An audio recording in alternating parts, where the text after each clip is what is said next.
Last night, Alice Springs spent its first night under an emergency 2-week youth curfew. But serious questions remain on whether the move will have any lasting effect.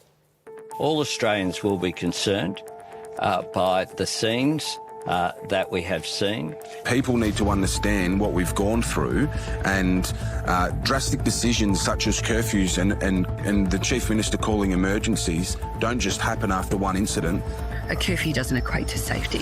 A snap 2-week youth curfew in place in Alice Springs. The Territory's Chief Minister on the ground today to explain the decision to locals.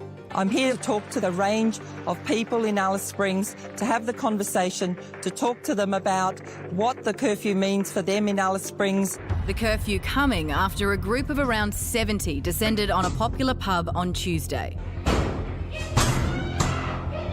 What's she gonna bring? New emergency powers authorising police to take anyone under 18 out between 6 p.m. and 6 a.m. off the streets and back home, or to a government facility. Almost 60 extra officers have been deployed to Alice to help. It needs to temper it with some discretion and common sense. So whilst there's a curfew in place, it doesn't stop people coming into the CBD.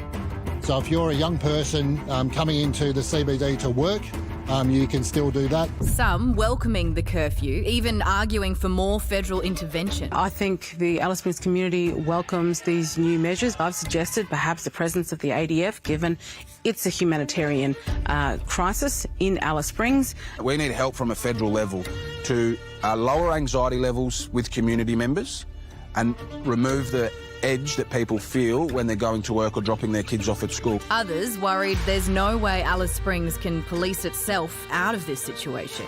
The events of yesterday, while deplorable, they predominantly involved adult and not young people. So there's no causal link between this curfew and the events of yesterday. Doesn't matter how many individual stories of traumatised children doing bad things that we find, it won't change the fact that throwing them in jail will only make things much worse. The curfew now has 12 more nights to run, leaving questions as to what the future holds for Alice Springs. You saw Matt Paterson in that story. He's the Mayor of Alice Springs and he joins us now. Mayor Paterson, what was the first night of the curfew like? Yeah, look, it was certainly quieter. However, the police, the extra police that the Chief Minister and the Police Commissioner announced, they arrived today. So I think we'll certainly see a much more visual presence of police and boots on the ground in Alice Springs. Mayor, we know that you are in favour of this curfew, you support it, but from what we know, only one of those arrested earlier this week was under 18. The brawl happened at 4 p.m. So why is a nighttime curfew on children the solution?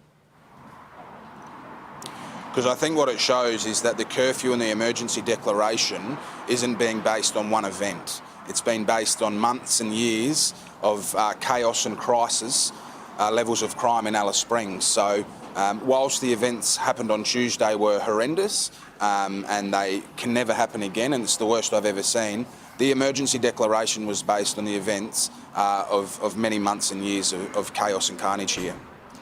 Mayor, if this curfew sees kids end up in the justice system, is that going to cause more long-term problems?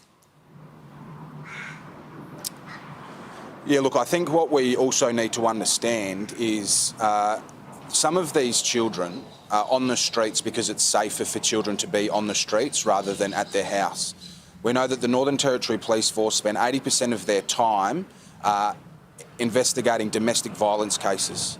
So these children are out here because there's drunk parents or there's family and sexual violence happening at home, and so they come to the street.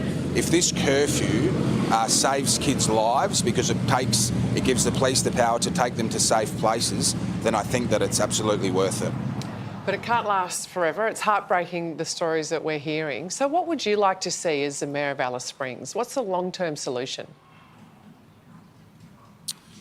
Look, we've obviously had an announcement late last year or early last year from the Prime Minister, $250 million around long-term strategies and long-term investment into Central Australia, and that includes remote communities. We are a hub, we are a service hub, we know that. Situations in Alice Springs are unique and we need to acknowledge that. So things that work elsewhere might not work in Alice Springs, and that's why I think we need to try a curfew for 14 days because clearly the community can't take any more. Very cute kid behind you, by the way, Mayor. I don't want to draw your attention, but certainly drawing ours. Just very quickly... Was he making funny faces? Just very quickly, you mentioned, you know, the problems these kids have at home and it's safer for them to be out in the street.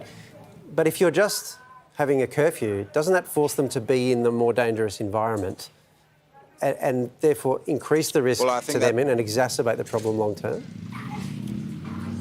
And I think that I think the point is that we need to address it from the bottom down. Now, in the last 2 weeks, we've seen 2 people tragically die in a horrendous assault on a 16-year-old girl. And so what this does is give police extra powers, and if they believe that a child needs to be removed from the street, that they can lawfully do so. All right, Mayor, we'll leave it there, but thank you very much for your time tonight. Appreciate it.